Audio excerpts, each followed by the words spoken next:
Attention, soldiers, you are now entering the war zone. Please keep close to your compatriots and have your weapons at the ready. If you would like to skip the introduction, please fast forward to about 7.5 minutes. And now, poets at war. Once, there were 4 children, whose names were Peter, Susan, Edmund, and Lucy. Suppose I'm writing a novel. I write, Mary laid down her book. Next moment came a knock at the door. For Mary, who's got to live in the imaginary time of the story, there's no interval between putting down the book and hearing the knock. But I, her creator, between writing the first part of that sentence and the second, may have gone out for an hour's walk and spent the whole hour thinking about Mary. We make things by the law in which we are made. We create because we are created. In a hole in the ground, there lived a hobbit. One ring to rule them all, one ring to find them, one ring to bring them all in the darkness bind them. Tolkien and Lewis, both in their way, lifted me out of this world to show me a thundering beauty. And when I read the last sentence and came tumbling back to earth, I could still hear the peal. I hear it to this day. God allowed those stories to lift the veil on the imaginary world to show me the real world behind it, which ended up being, in the end, the one I was already in. The real world, at least in part, isn't out there somewhere, nor is it in my mind. It's here, right under my feet, all around me. Tolkien and Lewis held the fabric of Narnia or Middle-earth in one hand and clutched our world in the other, building a bridge across which we could set out for perilous realms and yet return safely with some of the beauty we found there. My first and last philosophy, that which I believe in with unbroken certainty, I learnt in the nursery. I generally learnt it from a nurse, that is, from the solemn and star-appointed priestess at once of democracy and tradition. The things I believed most then, the things I believe most now, are the things called fairy tales. We live in a moment that's unlike any other moment, a moment of bizarre tyranny, a moment of overreach. I was nearly torn apart by a crazy doctor. A moment of fear. It's like, and how are we living? How are we standing up in this moment? I was made asleep by a bunch of mangy pirates. Are we full of joy? Like, are we characters who are full of joy and unafraid? I'm eaten. Got that? Eaten by a fire-breathing dragon. And not to mention being tossed, squashed, and scared practically to death. It's like, how do we image God in this particular narrative in which we've been placed, in this chapter? And we get trained for that by reading about Sam and Frodo and Aragorn and Gandalf, and reading, Charlotte's Web and Animal Farm, and reading about Prince Caspian. Like, when you're little, you read those things and you read stories when you're older, and it reinforces what is the courageous action of a character in this moment. Yet you stand before me. Well, yeah. Think, boy. What kind of an adventure would you have had if I brought you here with a turn of the page?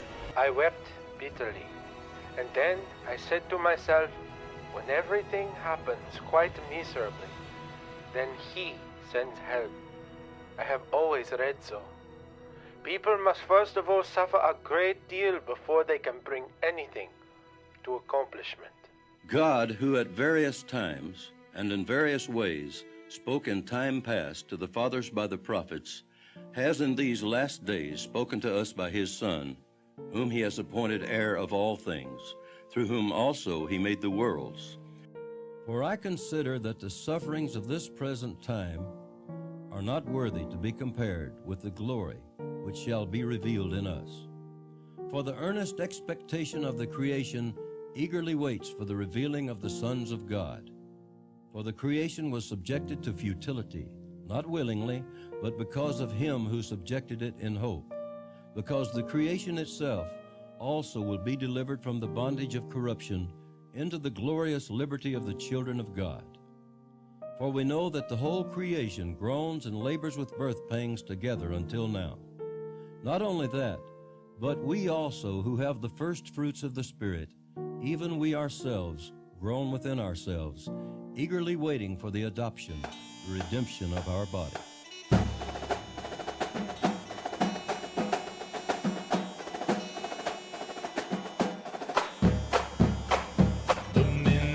minstrel boy to the war is gone. In the ranks of death you'll find him.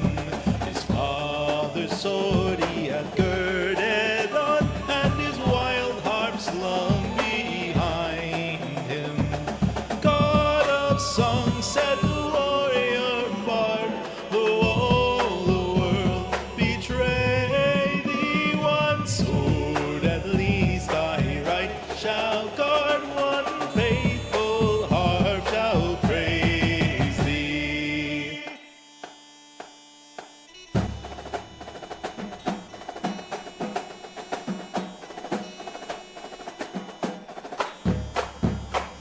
The minstrel fell, but the foeman's chain could not bring that proud soul under. The harp he loved ne'er spoke again, for he tore its cords asunder, and said, no chain shall sully thee, thou soul of love and bravery. Thy songs were made for the pure and free, they shall never sound in slavery.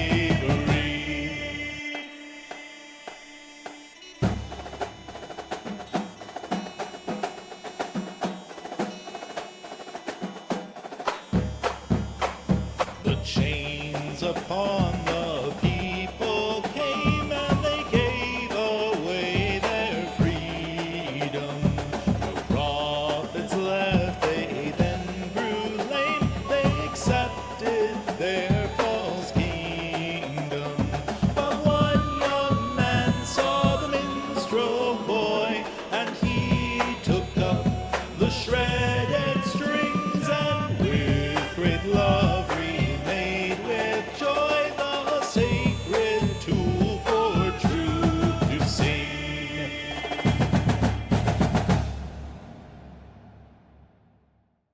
So, guys, I don't know if you felt this or not, but I've missed having some guests. And there's a few people that I ran out of guests that I felt like I could really get. And then a few have come up since then. But it's one of these things that I think we kind of need a system for. I think that having them as a segment on the podcast, 30 to 45 minutes long, interviewed by one of us, would be really fun. And that each of us could in turn go after whoever we wanted to bring on the podcast. That would theoretically work. Mhm.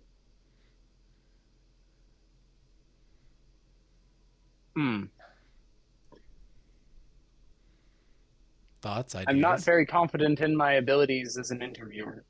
Well, it's not really interviewing. Got a It's couple more YouTube conversation. videos for you. There you go. But yeah, no, it would just be more of a conversation anyway. I mean, there's all kinds of people that I'm sure you would like to talk to on Poets at War that I'm not even aware of necessarily, right?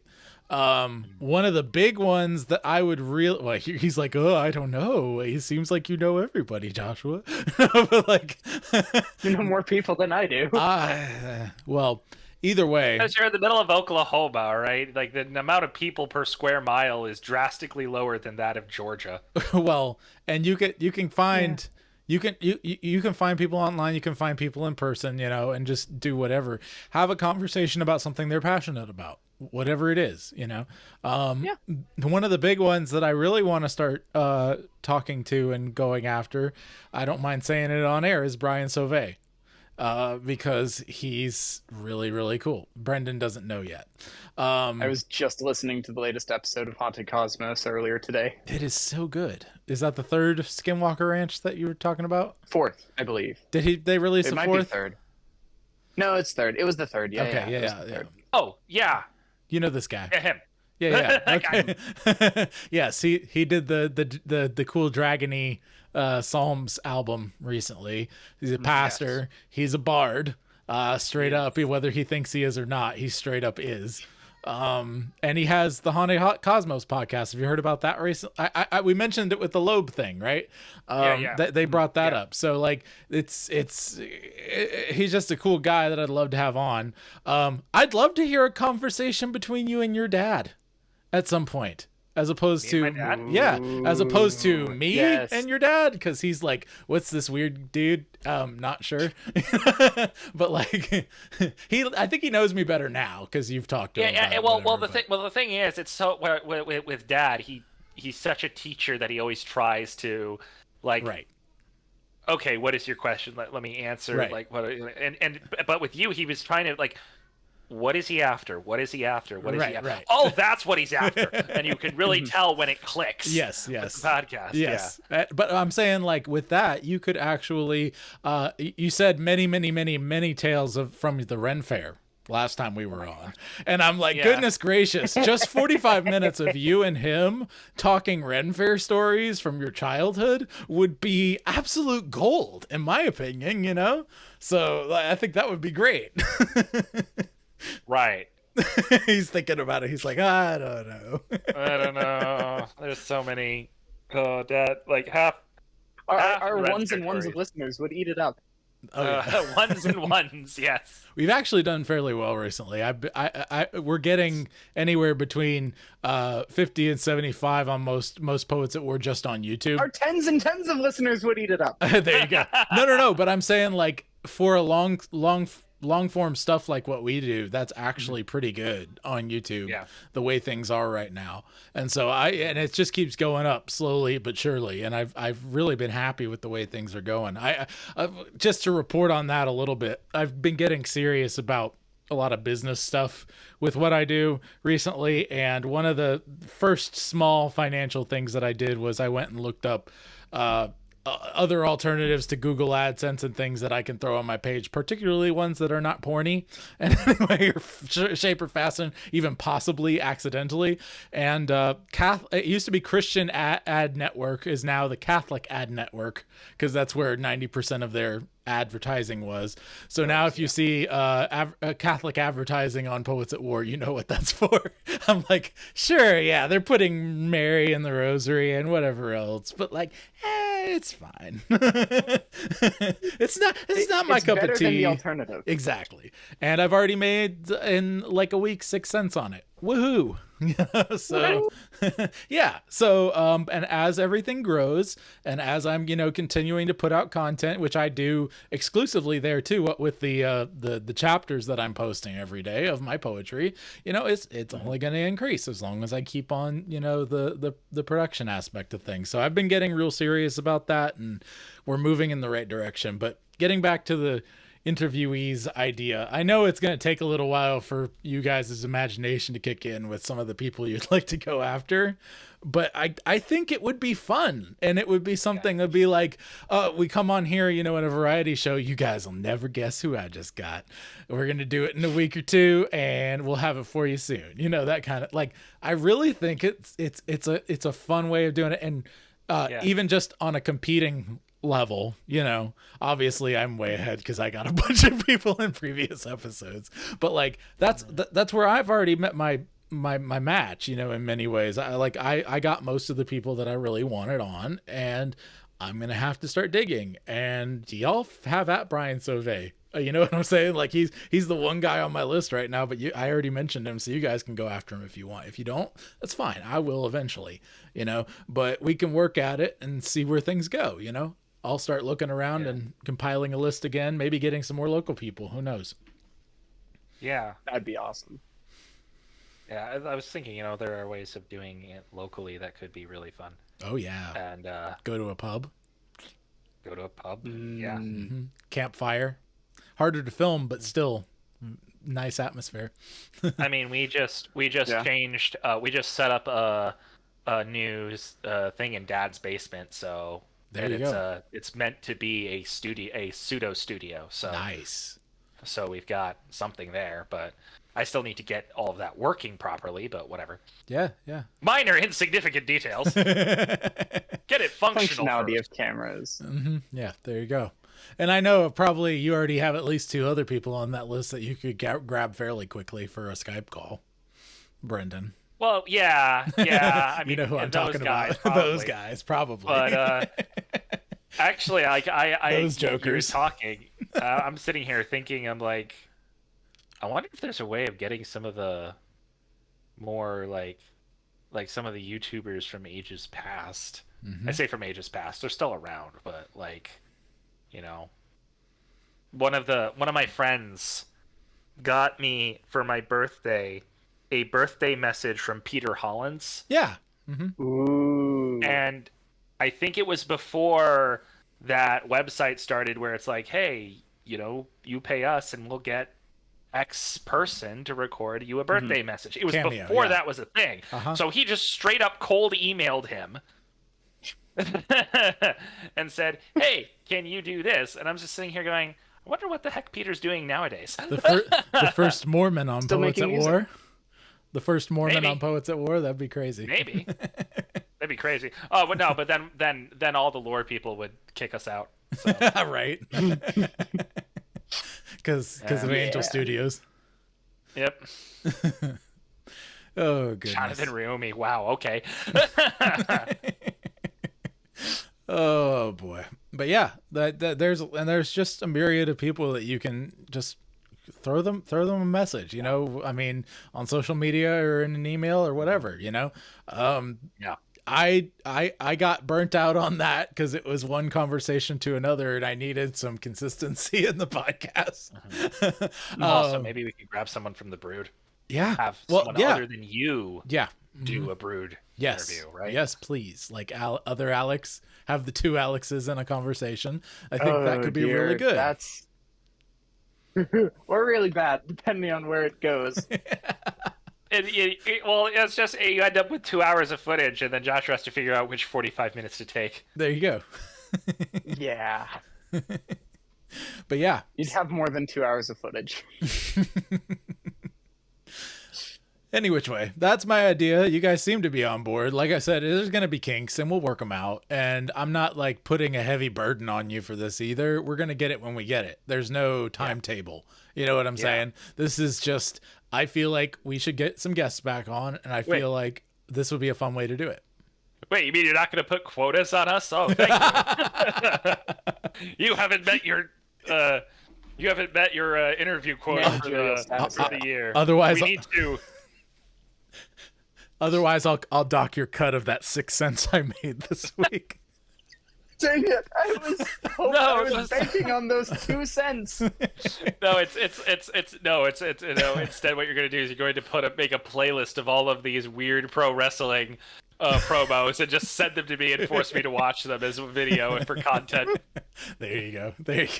Yeah, you saw both of those today, huh? We had two. I don't, man. We had 2 absolutely horrendous, hilarious promos that I posted from Pro Wrestling in the Brood. One from Scott Steiner and the other from Jumpin' Jeff Farmer. Oh my goodness. But yes. So, by the way, just so you know, I actually did watch the interviews. Scott Steiner, the guy, the first one, he's in on his character being a bumbling idiot, and someone made some kind of suggestion to him about doing like he has this percentage chance of winning line or whatever, but that was completely improvised.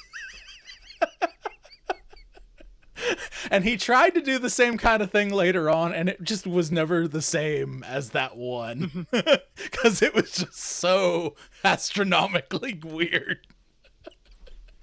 So he was purposefully trying to be bad and silly and like make a joke, but like, well, yeah, of course. Yeah, but oh my word, it just turned out so funny. Oh, just anyway. Do not cite the deep magic to me, which I was there when it was written. Oh boy. Anyway. You, dear listener, have a 66 2/3 chance of winning if you continue with this episode after these messages.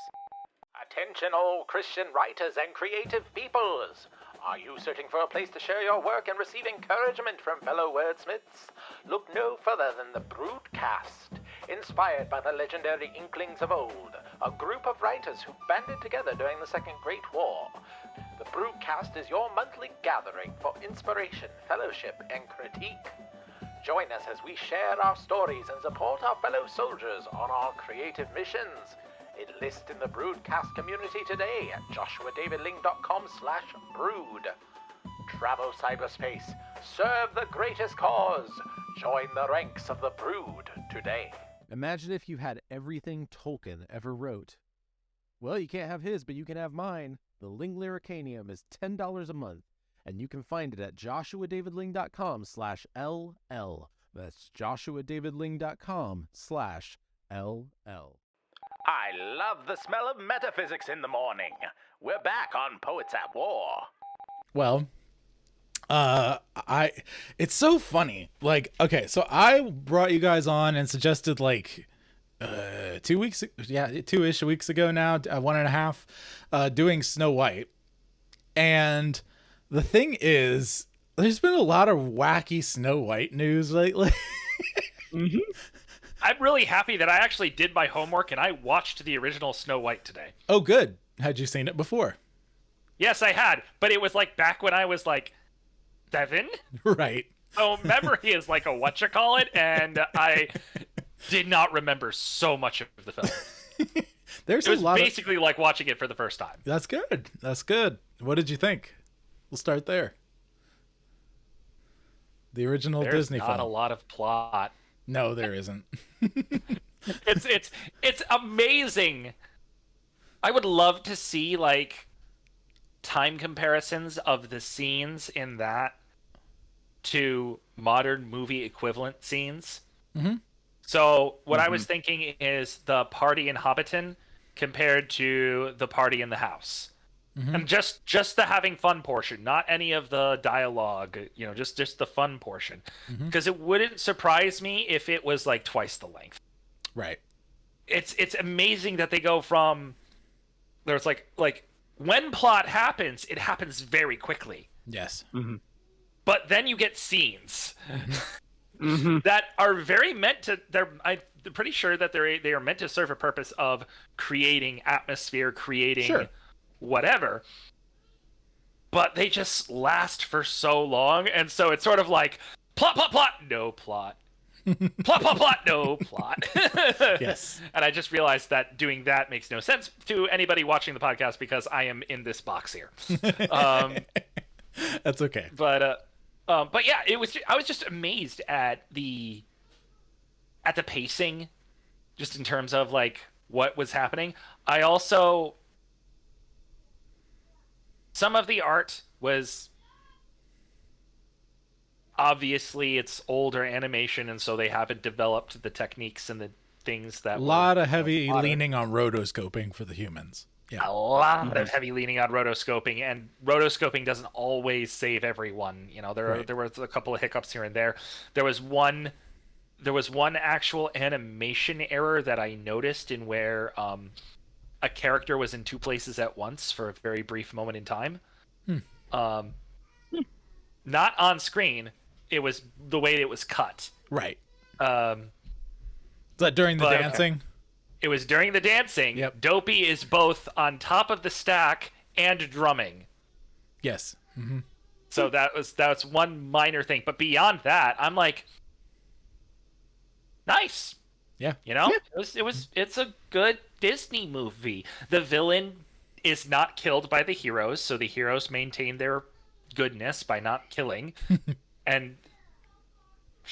But you also don't see the villain's death. You don't see the body. Also, there was no lack of falls. trying from the dwarves. Just saying. Oh, there was no lack of trying from the dwarves. But like lightning strikes, she falls. You don't see anything. All you see is vultures. The two vultures that were following just go, oh, okay, and circle down. That's all you see, and it is very obviously, oh, look, she's dead. So yeah, I mean, also she prays. Yep, she does. How much you want to bet that's never going to happen again? No, it'll happen. Hashtag that post mill. Until Joshua buys Disney. Yeah, exactly. Yeah. Or my and then or my descendants.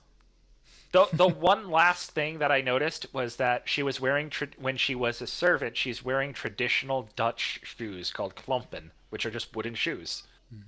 And it's like, they paid attention to and they did their homework. What a shocker. Yep. That was a big thing, was all the research that went into this film.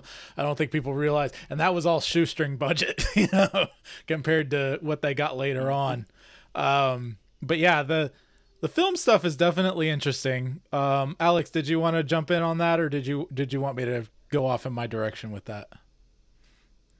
Well, I was going to say, as far as the historical research goes, Disney has, up until recently being like 2010, always done their research. Mm-hmm. They've always done their research. I know that for, I want to say Finding Nemo, all of the head animators, and that's like 7 or 8 people, were required to take a bachelor's course in fish anatomy. And keep in mind, that wasn't Disney at the time. That was Pixar owned by Apple. Yeah. You know, or partially owned by Apple. Yes, you're correct. Yep. Yeah. Mm-hmm. Well, I mean, even more so, do you know about the history of the look of the Evil Queen? Go ahead. No, I'm unfamiliar. Oh, so here's where things get really fun. When did Snow White come out? For those of you who don't know, it was right around the time... it's right around the time Adolf Hitler's rising to power. Mm-hmm. Adolf Hitler decided that this woman, who was... she was, by all historical accounts, the most gorgeous queen ever. Uta of Naumburg. There are statues that are devoted to this woman because of her beauty, and she was married to a king who is not nearly as good looking. Hitler decided that this gal was going to be the... she was the perfect, like, representation of the perfect Aryan woman. So whenever he was doing his marketing involving, like, marketing, whatever you want to call it, propaganda, for the Aryan woman, he used Uta of Naumburg's image as the sort of ideal standard. Mm-hmm. Disney found out about this and said, okay, and he designed the evil queen after Uta of Naumburg. Bet. So the first shots fired by America in the propaganda war were by Disney. Oh, yeah. Oh, yeah. Oh, well, Disney was firing propaganda towards the Axis all throughout the war. Yep. I mean, the amazing Donald Duck Donald Duck cartoon. Yep. Mm-hmm. Yeah. Fantastic. Yeah. He's 37, by the way. 1937. 37, okay. So, yep. Yeah. So I didn't know that. That's so... Oh, yeah. Oh, yeah. That's so interesting. Yep. Walt was very forthright in that kind of a thing. He was a lot more edgy artistic toward the beginning.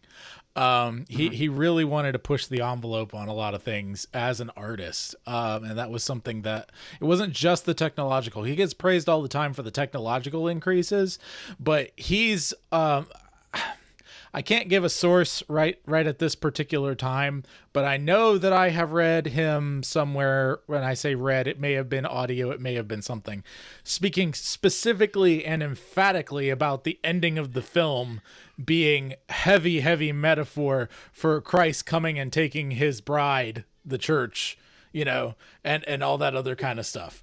And so as far as that end of his life, you know, I can sit there and I can go, yeah, probably at least evangelical, but then it gets a little weirder later on and you're like, one way or another, you know, because there's a lot of wacky stuff going on. He's probably the hardest to pin down from a human perspective of whether he's a Christian or not to ever exist, even though I know I'm hearing tons of people in my ear going, no, he was the worst human being. He's one of the most polarizing figures in all of, you know, history. Tolkien couldn't stand him, couldn't stand what he did with Snow White. He also Lewis couldn't stand him either, from what I hear. Well, most authors couldn't, and it wasn't just because of P.L. Travers. He had problems before P.L. Travers, you know, with Mary Poppins and everything. But his notorious battles with P.L. Travers on Mary Poppins were just an example of what he was dealing with people who essentially thought, and I think we see a little bit of this in current days with some of the not just AI related artists, but people who are using YouTube and other forms of, you know, technology and things to get things going, and they're doing it on a shoestring budget. They might even be pilfering a little bit of music here or there that has been left as copyright free, you know, for their own thing instead of creating it from scratch. They're standing on the shoulders of giants, and a lot of the giants are going, hey, what is that itch? You know? And I think that was going on with Disney and Tolkien and, you know, all these other authors. I think they were looking at what he was doing and saying, this is a lower form of art, but they weren't necessarily saying that because they believed it. They were saying it partially out of that, and partial because they did believe like they couldn't see the intricacies that he was actually putting in there, like what's her face pretty right, they didn't see that, but he was putting in that same effort that not obviously to the level of a Tolkien because he had decades to do everything that he was doing, but still putting in that effort and putting it forward as an honest artist in a new format. I need to go back and rewatch all of the old Disney movies, because I just, Jason Farley was talking on Knox Unplugged about Jungle Book, and whenever he was talking about Jungle Book, he was pointing out how it. Lots of people will hit it because it's Rousseauian, this idea of the noble savage and all that type of stuff. And Baloo is kind of that ideal. And then he says, no, it's not. It's the exact opposite of that. Because the message that's being conveyed there is you go to the village and you're civilized. Particularly civilized by... Yeah. And I just found that super interesting. Went back, rewatched it, and unfortunately, I no longer appreciate the Jon Favreau remake now, because it's completely on the other side of that. It is Rousseauian. Because he doesn't end up in the village. It's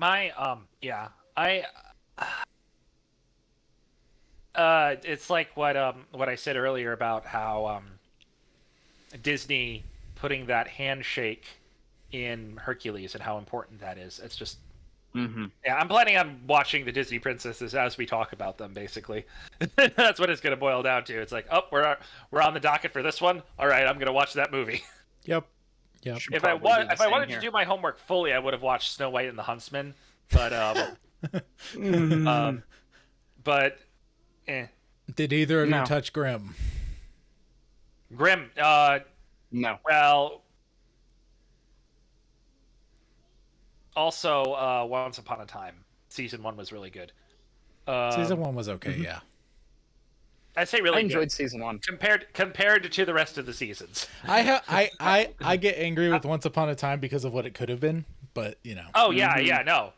That's always the worst when you watch something you're like, you could have been so much more. Okay, I think I know that I've recommended it to the Brood before. If I haven't recommended it on Poets at War, please go read The Land of Stories by Chris Colfer. It is like Once Upon a Time, but so much better. It's so much better. It's about kids in the real world whose grandmother is the fairy godmother. Just nice. That's the inciting incident. It's so good. Yeah, nice. So, anyway, I don't know what I missed, but jumping back in, I think we'll be able to kind of continue based on what I was hearing, or at least part of that. So let me say this. Archetypically, what stands out to you from Snow White, all versions, the archetype of Snow White and her story, and, what could be done in a more, like, if it was your version that you were doing a version of Snow White, what things would you emphasize? So, my wife is way smarter than she gives herself credit for. I hope she hears that. She pointed out that a lot of people are sort of talking about how unrealistic the romance is in Snow White. Mm-hmm. And her thing is, well, yeah, because it's not about the romance. That's right. And a lot of people seem to miss that. And it's like, so it's about her relationship with the Seven Dwarves in a way, but it's also about her relationship with the Queen, and that whole tie-in.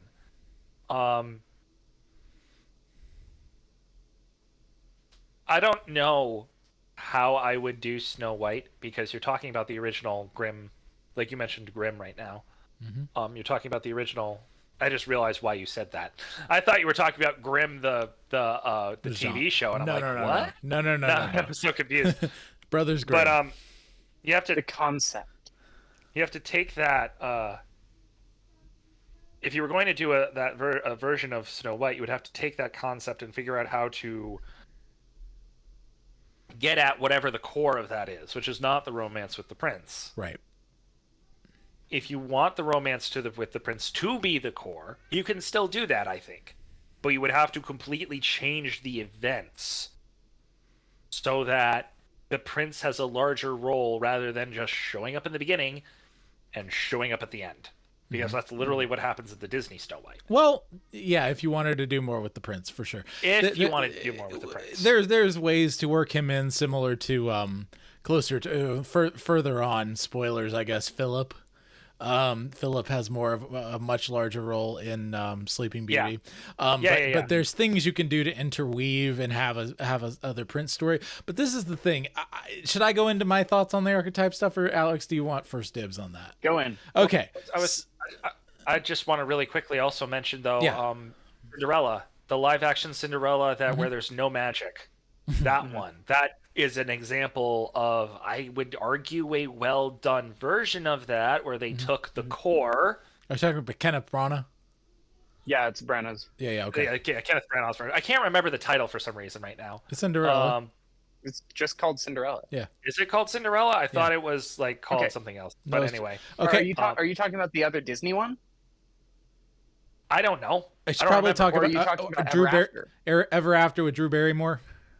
That one. Okay, yeah, I love that one. That's very well done. Drew Barrymore, Ever After. Yeah, I love that. That's Cinderella. They took the core, but they changed what the core was so that the prince had more to align it. It was well executed. Yes, it was. In terms of it doing that. So, with that said, now that I've said my piece on why I'm like, I don't know what to do with this question, Joshua, go. What would you do? Okay, so I think that the core of this story, as you were talking about it, the way I identify Snow White is her story is a struggle of a small, beautiful person in a dark, grim world. Essentially, the idea of the story is that where beauty is planted, it thrives. She is cast out of her situation into an alien situation and blooms where she is planted. Then the evil that cast out the beauty has become so obsessed with that beauty that they have become ugly themselves and go to seek out to try to destroy the beauty. And when that beauty is finally snuffed, it still grows back. I think that's the key to this thing. Snow White is a picture of what is her connection to a messianic sort of figure situation is one of the a bruised reed he will not break, right? That part of Jesus, the one that is the gentle Jesus, right? It is the gentle, beautiful aspect of Jesus, who is someone who is not going to tear down everything, but actually going to, and of course Jesus is the conqueror, right? You can go that way, and generally as a culture we want to go that way because we're missing it so much in our culture. But there is the other side of Jesus who isn't going to just trample over all these lost souls. There's this kind-hearted gentleness to him, right? And I think that is something that is within Snow as a character, Snow White, right? And we see that in the ways that she interacts with the dwarves, the way she interacts with the old woman who's really actually out to get her, the way that she interacts with the huntsman while she's on the run. And the huntsman is so moved by how not just beautiful she is, but in the story, just like how horrible it is that this innocent person was cast out, right? And so we have this through line of beauty being fragile, breakable, but you can't kill it, right? Not really. And so that to me is the key, and the focus there needs to not be on erotic physical beauty, right? You need to have a holistic beauty that includes that physical beauty, but not emphasizing that over and against. It's all a holistic piece. You have to make Snow White, if you're going to do an adaptation of this, the most likable person that you possibly can to you on a universal level. And that's really, really hard in today's modern storytelling, right? And that requires a lot of specificity that you can kind of gloss over in old school fairy tale style, right? You can go, she was the most beautiful woman in the land, and we just go with it, right? So if you were going to adapt this for a modern audience, it would have to be a personality driven film that centers directly on how wonderful Snow White is as a person, and show how horrible this crazy world is just closing in on her, and how the only friends she can meet are essentially outcasts that were never loved by someone as kind as Snow White, right? And show how they can flourish because of her, right? So to me, that's the trick, is you have to do something that goes beyond, especially if you're doing a visual adaptation whatsoever. You have to show this character is absolutely just breathtakingly beautiful on every level in order to make this work. And that's really hard, but that's the core of the story. And that's why I think a lot of modern audiences don't gravitate toward this story, because they've lost the idea of an ideal beauty, and they don't think it exists in their cynicism.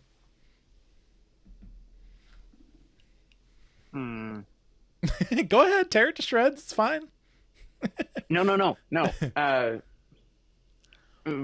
Whenever you were propounding the themes that would need to be hit, I'm trying to figure out how that would work in a modern day, like in a new retelling of it.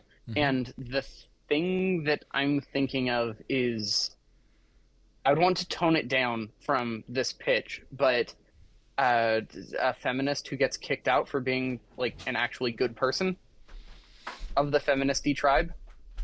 That seems like that might fit. Yeah, they could make that, they could shoehorn that in. Yeah, but like think of Rosaria Butterfield. Are you guys familiar with her story? Yes. But recap for the listeners. Okay, so she was a professor of English at Syracuse University in upstate New York in the 70s, 80s, right around the AIDS epidemic.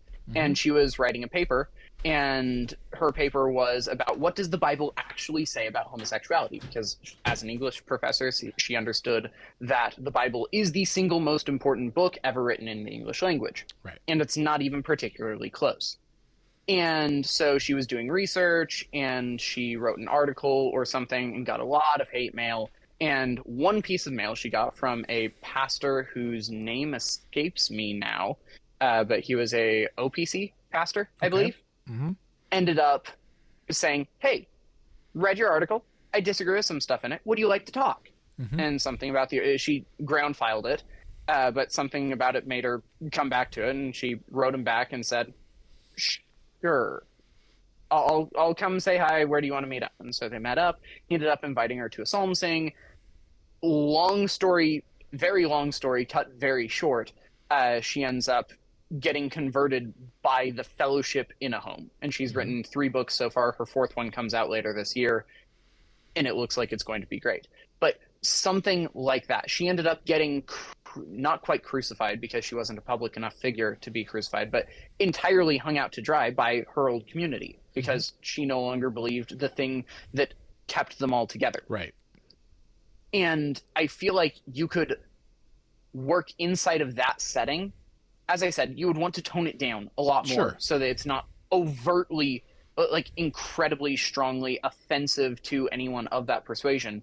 But you could work something inside of that story that works with those themes. Finding, the Christian, the weird Andrew Peterson, C.S. Lewis Christian people, and saying, oh, these outcasts are my tribe. Right. And yes. you could work a Snow White story into something like that. Yeah, absolutely. Absolutely. The dwarves are a motley crew, in this story. Mm-hmm. They're not just, I think there's a lot more of the, prototypical dwarves that you would see in like Tolkien that can be explored, but also was in the Grimm version that we don't see in Disney because Disney Disneyfied everything. And I think that was probably the biggest thing that upset Tolkien, to be honest. But like, I really think the core of this is Snow White.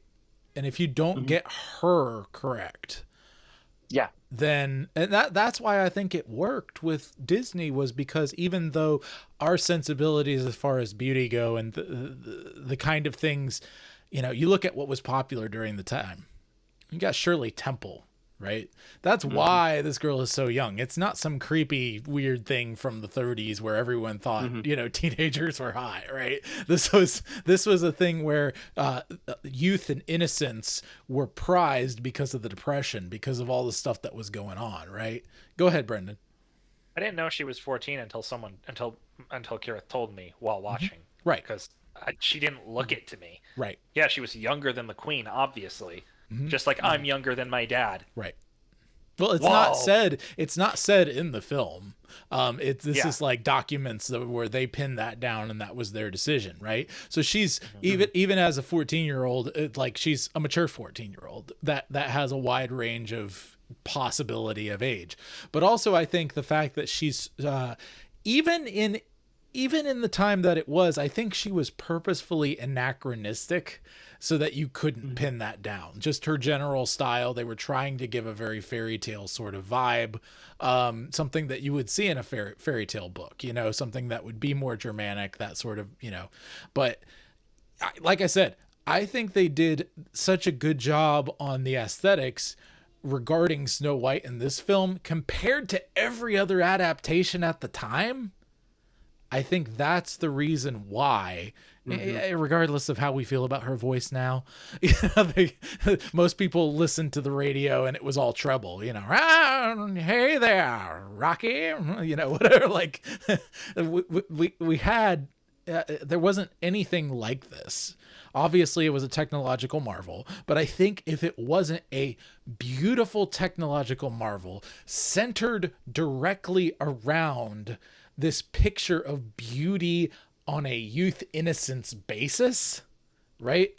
Then it would not have worked.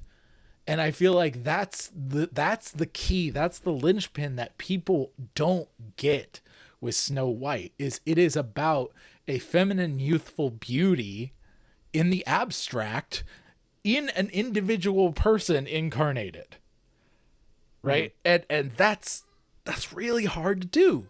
But that is the thing, it's kind of the Superman problem, right? Like, how perfect can you make her and still be interesting? Because the perfect of the modern world is a homogeneous perfection, right? Yep. What is something that's so symmetrical that it has no rough edges, right? That's a weird Enlightenment idea of perfection, right? A sterile perfection, whereas a real beauty and that sort of perfected ideal beauty is one that is specific, right? There is a specificity that creates beauty, just as there's a specificity that makes something funny, right? If I said right now, Alex, what am I holding in this hand? Is it a 4-sided dice, B, a 6-sided dice, or C, a little man made entirely out of bamboo and wicker riding a magical donkey named Mr. Sugar Britches? Like, you see what I'm saying? Like, it immediately becomes funny because of the specificity, right? God loves the specific, right? All the way down to redeeming individuals as well as nations, right? And so to me, beauty is found in the specific, just as humor is found in the specific. So, wow, there's a lot in there. I've been writing down notes. Oh, good. So one of the things, just to jump on the whole beauty, is who Snow White is at the core. What's the first thing she does when she gets into the home? She cleans it up. She starts cleaning up. Cleans it and makes it beautiful. Mm-hmm. What is the first thing she compels the dwarves to do besides say their name? Although she doesn't actually compel them to do that, she guesses it. Yes. Mm-hmm. The first thing she compels them to do is to wash their hands. Yep. Mm-hmm. And wash up before dinner. Which, washing hands, yeah, from a certain standpoint, that's cleanliness. But it's also cleanliness and is a form of beauty in its own way. Right. Mm-hmm. So, absolutely. I think that you nail it on the head with that's what the core of her character is. Right, and the thing with that is they're miners. Their whole job is digging in the dirt. They are bachelors to the nth degree, and she is bringing them into civilization by taming them in a sense, in the way that women tend to do, in a good way. Yeah, sure, okay. I'm not entirely, because they still are. You still have Grumpy going at the witch with an axe. You know what I mean? Like, yeah, she doesn't make them not dangerous. She just makes them civilized. Yeah. So, the other thing is, Snow White has this sort of connection to nature. Mm-hmm. So, and the witch has to make things in her. She creates the circumstances that she's required. It's artificial. Mm-hmm. So there's a sort of natural versus artificial, which ties back to a medieval view of magic, where natural magic that is built into the universe by God, is a good thing. Yep. Whereas artificial magic, which is magic given to humans by demons and devils, is a bad thing. That's right. Mm-hmm. So you've got that magic of Gandalf versus the magic of Sauron. Or the Witch King. Or Saruman, too, in a way. But yes. Sort of, when you're talking about your pitch for who Snow White is, I wrote down beauty is both physical, emotional, and mental, just kind of as a generic point. Right. Where the whole point of the character is she has to be so beautiful that she impacts everyone around her. I think that will get some people really, like, if we were to do this, we would have to find a way of doing it. It's going to be really hard. Right. Right. Because, and this is one of the things, like, a lot of people are upset at, like, Rey because she's a Mary Sue or whatever. Right. Right. She has no flaws. The universe bends itself around itself in order to make her get what she needs. Right. She, like, all this stuff. When you have a character who is emotionally beautiful so that other people act kind, mentally beautiful that she doesn't fall into despair, and physically beautiful, what are her flaws, right? Right. I would argue you almost have that in The Secret of Nim. Yes. With, oh gosh, what's Mrs. her Brisby. name? Yeah. Mrs. Brisby. Well, I would argue I think that it's something else in the. there. I think it's Frisbee in the book, but Brisby in the movie, because they couldn't get the rights to the word Frisbee. I'm running off of pure memory here, man. I don't. It's okay. Like, it's been It's so a long funny since I've aside. seen Secret of Nim. Yeah. So you've got that, right? Like, I think it's possible. We've got something there, but then also I just want to point out, like, beauty in the modern world is under attack, if not outright destroyed in modern culture. I was listening to a podcast the other day, podcast of the Lotus Eaters, a bunch of agnostic Brits, and one of the things they tend to talk about politics, and apparently, according to a bunch of articles and journalists and left-wing media, not to bash on left-wing media right now, but let's just go there Why for not? a minute. Apparently, being into physical fitness and healthy bodies and that thing means you're part of the alt-right. Yes. And if you look at things like I'm Not Starfire, which is a comic that came out recently where Starfire's daughter is like going through a rebellious teenage thing, and her character's actually ugly. The new Scooby-Doo Velma thing. The worst rated animated show on IMDb. Yeah. Like there's I have a brief take on Velma. I haven't seen it, of course. I know enough about it, but let me just say this one thing. Mindy Kaling, she's liberal as all get out. She's typical Hollywood writer, but I have a feeling she did that one as horrible as possible to make a point, because I cannot imagine someone who wrote the episodes of The Office that she did being that bereft of humor. I think she was trying to kill the beast with its own tools with that show. Just briefly mentioning that she's never said anything to that effect and whatever else, but I get the feeling that a lot of people are doing that now, especially what with writer's strike now and all the other nonsense. Which, by the way, anyone listening to this, Bob Iger, give me a call. I'll work for free. Let's go. Oh boy. Says the man who openly said on that he wants to take over Disney. Absolutely. Absolutely. Bob Iger can't live forever. That's why he'll work for free. That's why I'll work for free. Anyway. But yeah, I'm just saying I get Disney, you get free work. Yeah, there you go. I think my ultimate point is like beauty is under attack, and we're all like, oh yeah, beauty's under attack. Like, no, you don't get it. Mm-hmm. Up is down, left is right, ugly is beautiful. There, we're talking about like, people, and a lot of people are gonna say like, oh, you're fat shaming, or you're this shaming or that shaming, and it's like, it's almost like shame is this like everything. This is the problem with my brain, is that everything gets interconnected. We hate shame. That's not a problem. That's a good thing. Like, we hate shame so much that to feel shame is a sin, which we are no longer under the penalty and guilt of that, but sin is still shameful.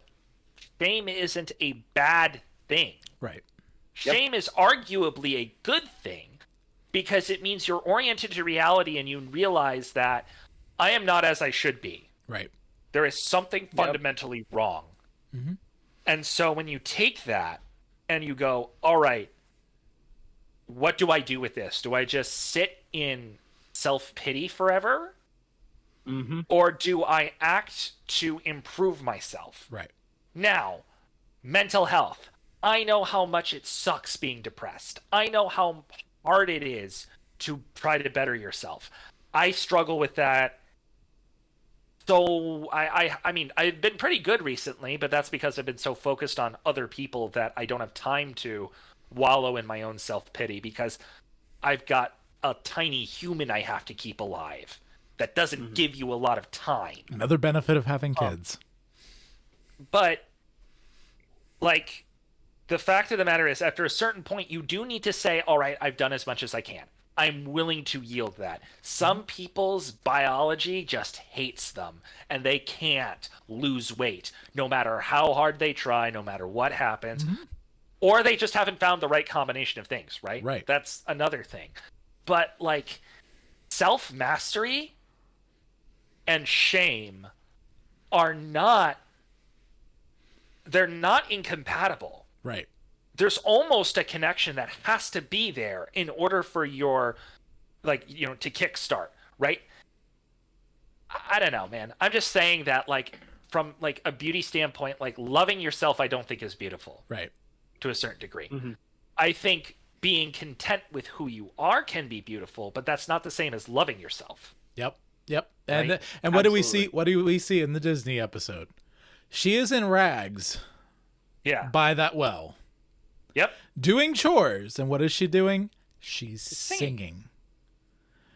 She doesn't explicitly praise God, but it's given in the way that she's singing, in the enjoyment that she's having with nature and the birds around her and the well and the playfulness in what she is doing, that she is praising God in a situation that literally, completely, and inherently sucks, but she is making the best of it. And this is the thing that we get more than anything else in the early Disney princesses that we don't get in the later Disney princesses. In fact, we get an inversion. We get the I want more, right? And it's not that wanting more is necessarily a bad thing. It's just we started down the feminist path by essentially making women upset with their station right at the beginning. Now you can have a woman who's in a horrible station like Snow White. You could argue that she would be a better I want character than some of the characters that are, whatever. But that's really the beauty of the suffering that she and Cinderella and Sleeping Beauty, Briar Rose, whatever you want to call her, Aurora, what she goes through. And this is, a lot of people go, oh, she's just a doormat. In no way are any of those three doormats. I think Aurora is the closest to that, but even she's not. She's trying to actively get away from the kinds of things that are going on. It's that she isn't told enough to avoid it that becomes the problem. But we'll get to her. He only becomes a doormat because she's literally put under a spell of sleep. Right. Yeah, exactly. And Maleficent is amazing, but we'll get to that. Anyway, and I'm not talking about Maleficent the movie. I'm talking about the character. Okay. I'm talking about the character. All the powers of hell. Thank you. Anyway. I still think James Woods beats her, but still. I agree. But they're still not my favorite Disney villain, but that's a whole other thing.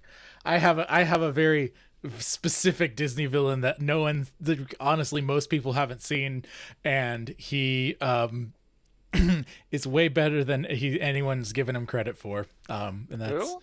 You want to know? Yeah, I do. It's Dr. Facilier from The Princess and the Frog. Facilier, yeah. Facilier's He's good. fantastic. I have to admit, my love for Hades is held up by nostalgia at this point. I mean, he's great. Don't get me wrong. He really is. I mean, the writing's great, the voice acting's great, everything's great. It's just, and Facilier is so good. It's just the thing I love Hades about has that nostalgia. The thing I love about Facilier is the fact that he is both conniving and manipulative, but also desperate the entire time. He is so threatening because he is so much more powerful than anyone on the good guy's side, but he's also completely and totally desperate. And it's such an amazing picture of evil. He's literally standing on a knife's edge the whole time. Because he knows one problem. We'll get to her to them too. Anyway, because that's a princess movie. I count that. We should do villains, not just the princesses. Well, we're going to talk about the whole thing. You want to talk about villains in this one? We got the evil queen. So, any thoughts about her? Why not? I think she's fun. I think she's a lot better than people give her credit for. She's a little one note, but there's a lot of interesting stuff there. And as far as villains who become obsessed with one specific thing, I think she gets the most over the edge. Turning herself ugly when beauty was her chief thing. That's a cool story bit, but anyway. No one else? No other thoughts? I haven't seen the movie in a while. I can't comment. That's okay.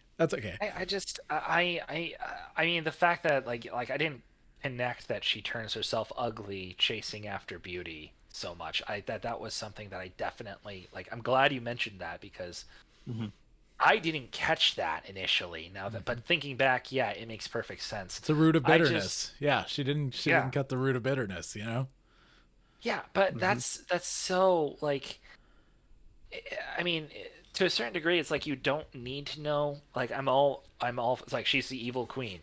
How did she become so powerful? Well, it's in her name, the evil queen. Right. She doesn't even have a name. Right. She's just the evil queen. Right. And a witch. Now the dwarves knew she was a witch, so there's implying that somehow those who are outside of the kingdom know of her power.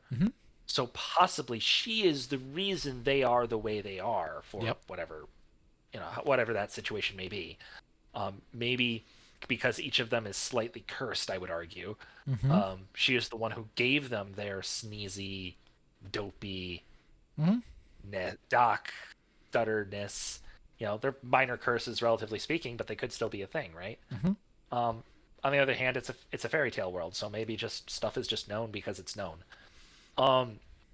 Either way, it's fascinating. Either way, it is fascinating. But she herself, I don't know, man. Like, she's definitely villain for villain's sake, and she doesn't get a ton that's of. fun. Oh, I think he crashed, but that's okay. He's got Hi. sleepy face. There we go. Okay, there we go. he is. There we are. Hey. Anyway, you were saying?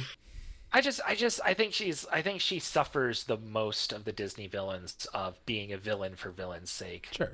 Like yes, the root of bitterness. Yes, she's envious. Boom. But like even Maleficent has like actual character to who she is. Yeah, she does. Hades has a lot of character. Facilier has a ton of character. Jafar has character. Alice in Wonderland doesn't have a plot, but the Queen of Hearts is very dramatic and. Are we going to cover Alice? There. This is the other thing. Okay, let's define Disney princess going forward. But before we do, a word from our allies. And now is the time for your book review minute with Alexander Robertson, the part of the show where Alexander Robertson comes out and reviews a book.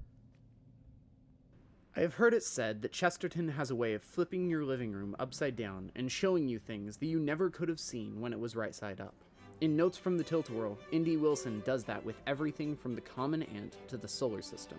With a joyous abandon reminiscent of Tom Bombadil, he shows the beauty of the magical world in which we live. Along with providing a positive vision of the world, he also takes great pleasure in popping the pretty little balloons of the Western philosophers who have shaped the way that we see the world. He speaks of Kant, Nietzsche, and Hume with the same disdain that conservatives have for Marx and progressives have for Rand. With all this heady philosophical talk and esoteric natural philosophy, it would be very easy to never touch down to earth, but Wilson threads the needle expertly, never failing to connect the metaphysics of which he speaks with practical wisdom for action in the everyday world. Tilt-A-Whirl is my favorite book. It changed the way I see the world, and I believe it is a must-read for Christians who want to push their faith to the edges of their thoughts and actions. In the beginning was the Word, and the Word was with God, and the Word was God. Through him were all things made. Welcome to his poem, his play, his novel. Skip the bowls of fruit and statues. Let the pages flick your thumbs. This is his spoken world. Excerpt from Chapter 0. Welcome. And now the thing most important to soldiers. Who are the true Disney princesses? Okay, for this sake, if we have more on Snow White, we'll circle back. But I think we're kind of wrapping up that sort of thing. Let's define Disney princess. I have no problem. According to Kingdom Hearts, Alice is a Disney princess, and only Kingdom Hearts, and only Kingdom Hearts, and like Tea Party wear from the 90s. But any which way, I'm all for covering, being maximalist on this and covering as many as possible. If you guys are fine with that, that's fine. I have no problem covering Alice. I think she's the biggest outlier in my mind. I really want to cover Maid Marian and Eilonwy, who very few people. Eilonwy meaning the Black Cauldron. Cauldron, yeah. He got excited. Oh man, Black Cauldron. I'm getting all kinds of flashbacks. Fluter and Gurgi and I have not read the Prydain Chronicles, but I want to. I just haven't gotten around to them. So but I know that Black Cauldron is almost nothing like it. But absolutely. But yeah. So. But I am sorry. I now need to be quieter because my son is in the other room sleeping. That's okay. But I would vote Alice. Mm-hmm. Among other things, I have the annotated Alice, and Alice in Wonderland has one of my favorite fantasy characters of all time in it, in the form of the Cheshire Cat. Mm-hmm. I love every depiction of the Cheshire Cat ever. Yeah, I'm all for Black Cauldron. I'm all for. What was it? Marian Maid Marian from Robin the Hood. animated Robin Hood, where everyone's Yes. animals. Yes. I'm all for that one too. I'm all for covering Disney. We don't have to just be princesses, because a lot of these are. I mean, with the exception of Black Cauldron, a lot of these are like classical stories, right? For sure. Yeah. And I definitely want to focus on the movies with princesses in them, because not all of them are princess movies. Sure, Aladdin is not a princess movie, no matter how anyone wants to say, because it's Aladdin's story. It's not Jasmine's story.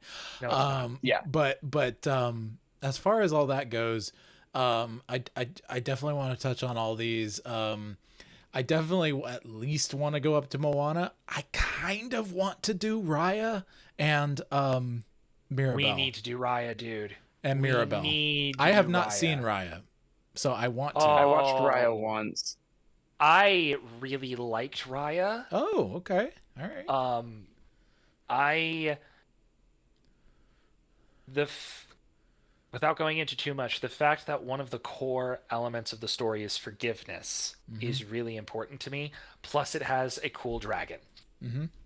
It does have a cool dragon. Fight me, universe. And it also has a cool pill bug.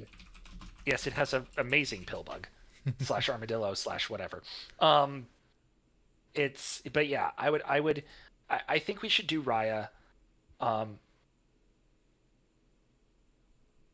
Okay. There's a lot in there. Let's go through. So. I found a list of princesses who aren't official princesses. Let's say yay, nay.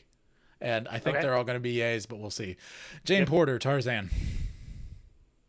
Ooh. If we're ditching the princess denotation, then sure. Yeah, sure. I feel like Ian would disown us if we didn't cover True. Tarzan. Okay, so Jane's in there. Okay. And I feel weird about this one because it's 2 movies, but Vanellope von Schweetz. Wreck-It Ralph. Oh.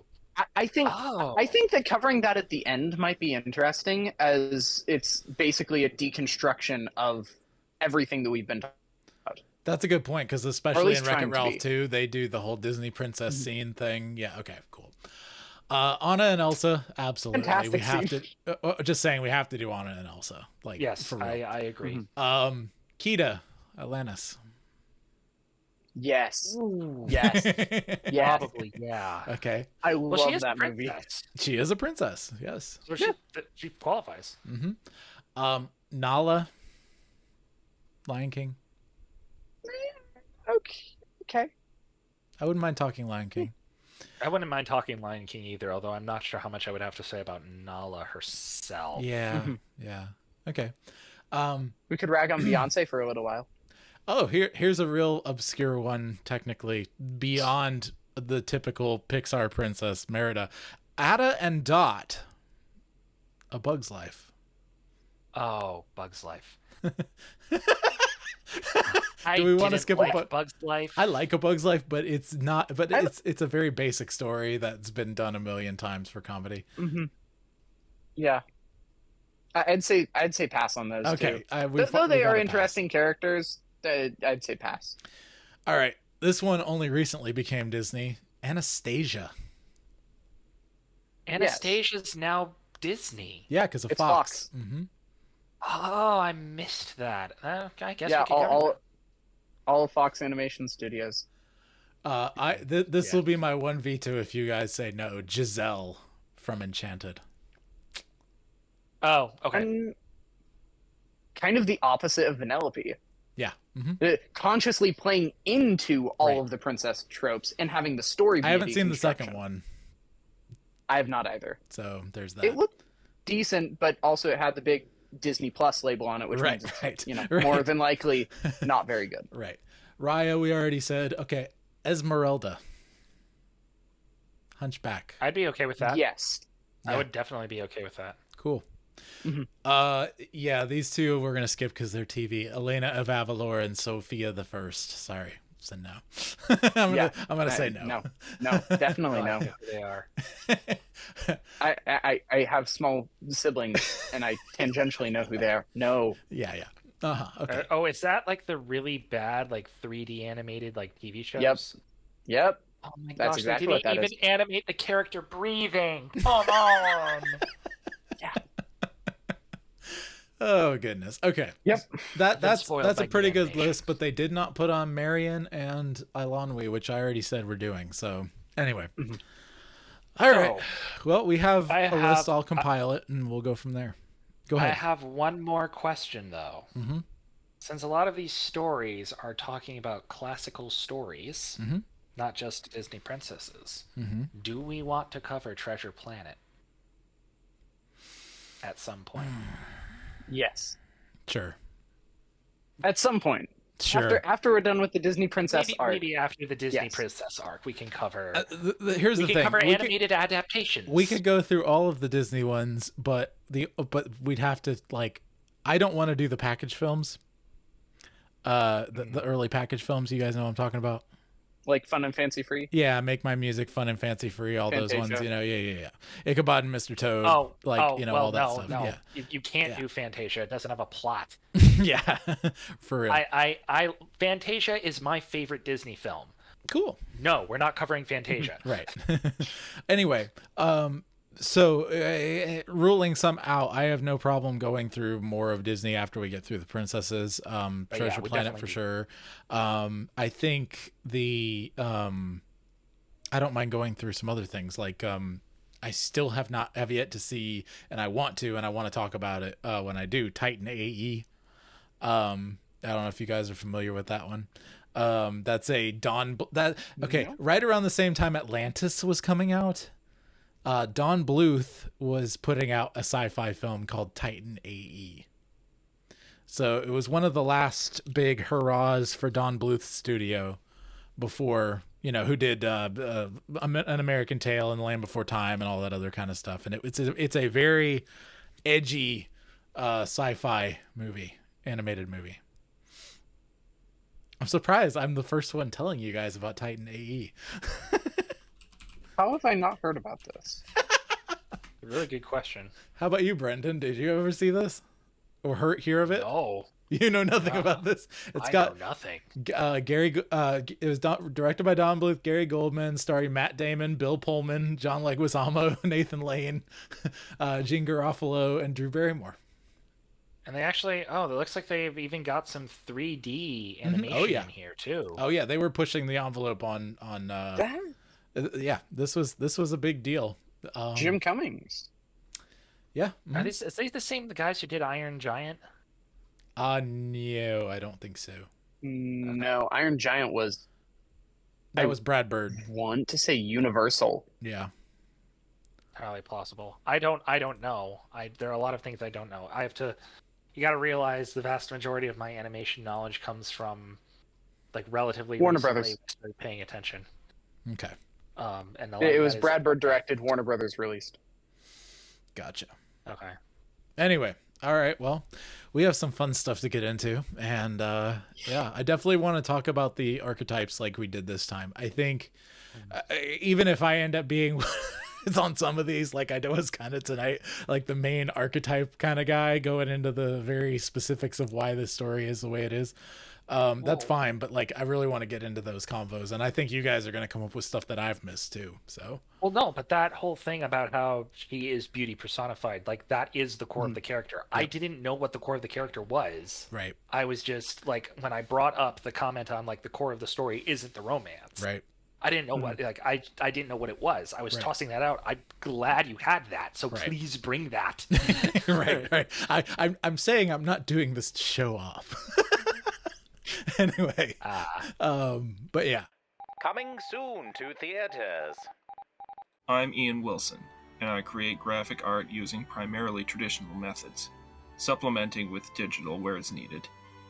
I use a real pen, a real paper, a real graphite to make my art. I like to feel my art.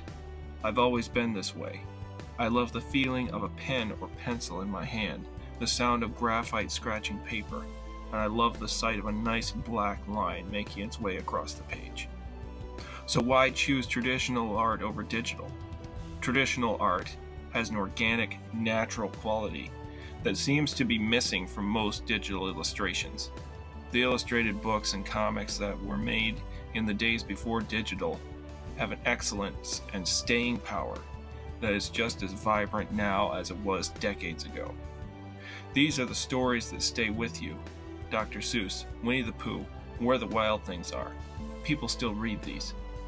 I'm currently working on my own graphic novel series, Legend of the Swordbearer, and I've also had the privilege to draw graphics for 2 motion comic series, along with illustrations for a small magazine, Logosophia magazine, and various book covers. Don't let traditional art fade into the dust. Help me keep it alive. You won't regret it. Visit my website at ianthomaswilson.com. And now our feature presentation. 2. Witnessing Manfolk. When Serena turned 16, she swam as fast as she could, up to the surface to see the Manfolk, that they might be understood. But when her head broke through the surface, what do you think she saw? A vessel floating on the surface as long as a sea monster was tall.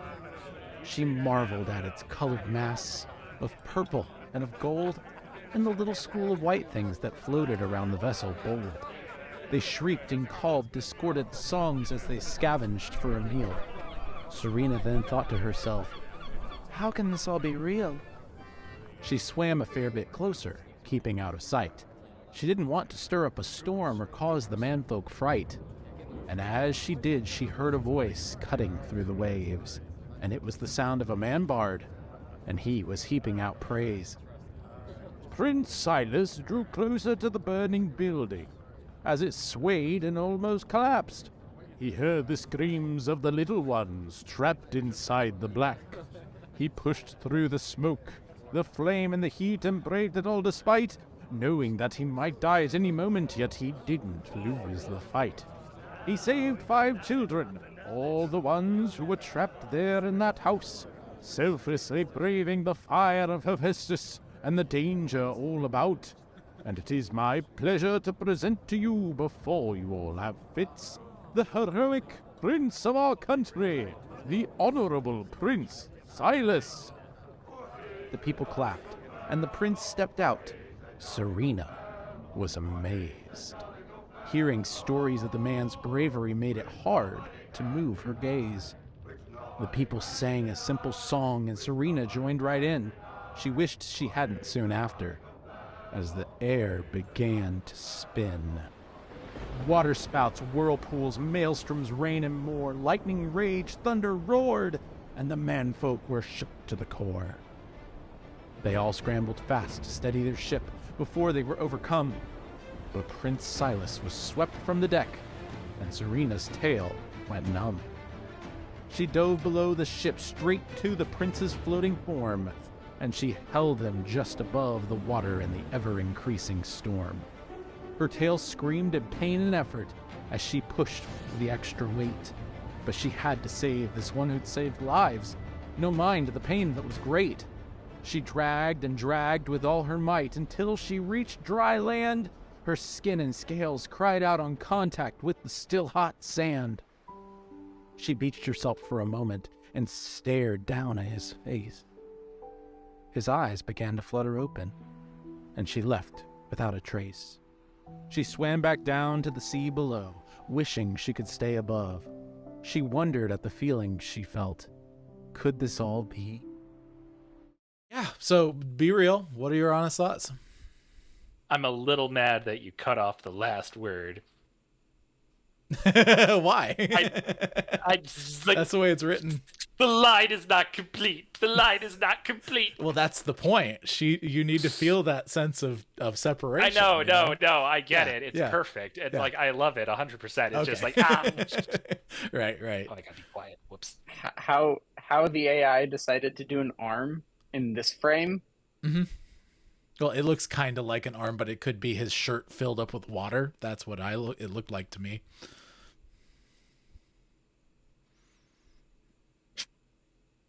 Because it's the exact same tone as his skin. Yeah, I know. Because of the lighting, yeah. It's just extremely funny to me. Oh, sure. Like, as far as AI art, yeah, mess ups go, weird things, this is not bad at all. Yeah. It just looks very funny to me. Yeah, no, I hear you.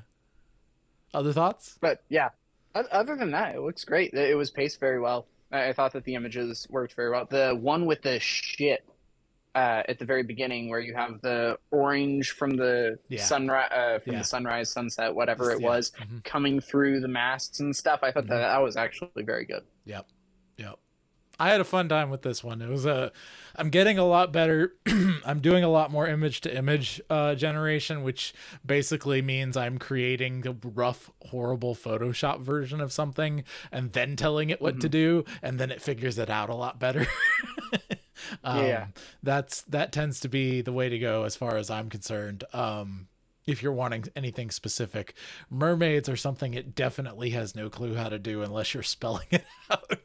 It's like, what? Is this a human? Is this a fish? I don't understand. It's weird because there's so much mermaid art out there. You would think that drawing from the internet, it should be able to figure it out. But... Yeah. But yeah. Yeah. Any other thoughts, Brendan? Is it getting better? I really liked the colors. I think that it is. I think overall it was an improvement. I think you're getting the hang of how to get faces right. Yes. That's key. There are a few things that are a little weird here and there, but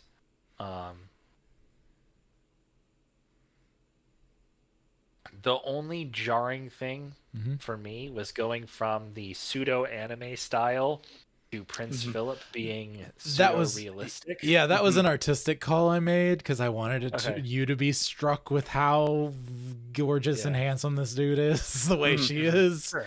And then going back to the anime, kind of thing when he swept from the deck, all that other kind of stuff. But I get that it doesn't immediately translate, but I think in 5 years when we're so inundated with AI art, it might.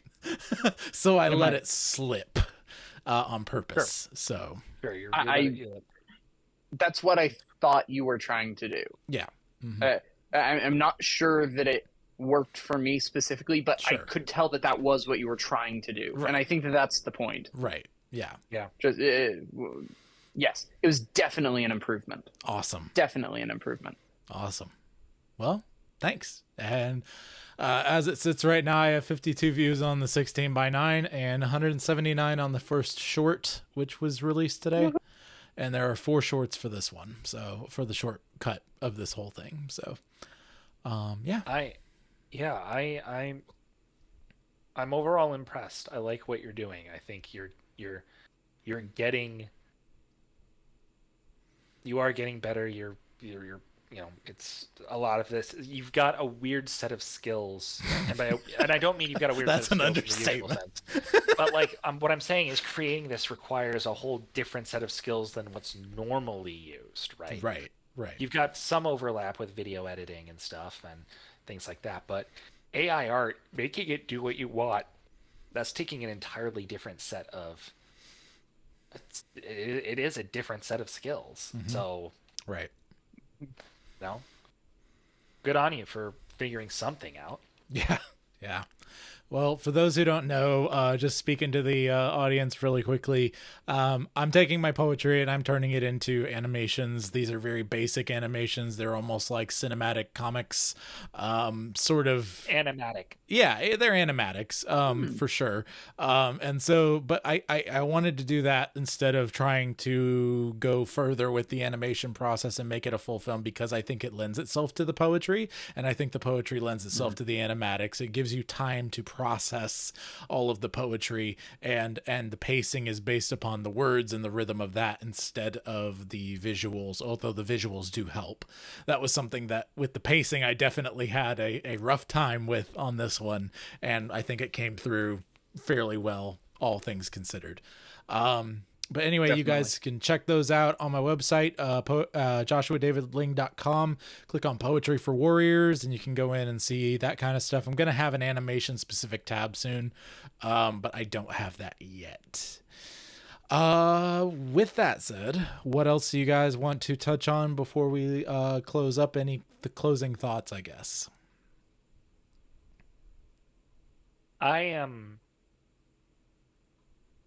I've seen animatics before. Usually they're just loosely sketched and stuff, and that way you can add some like animation built in.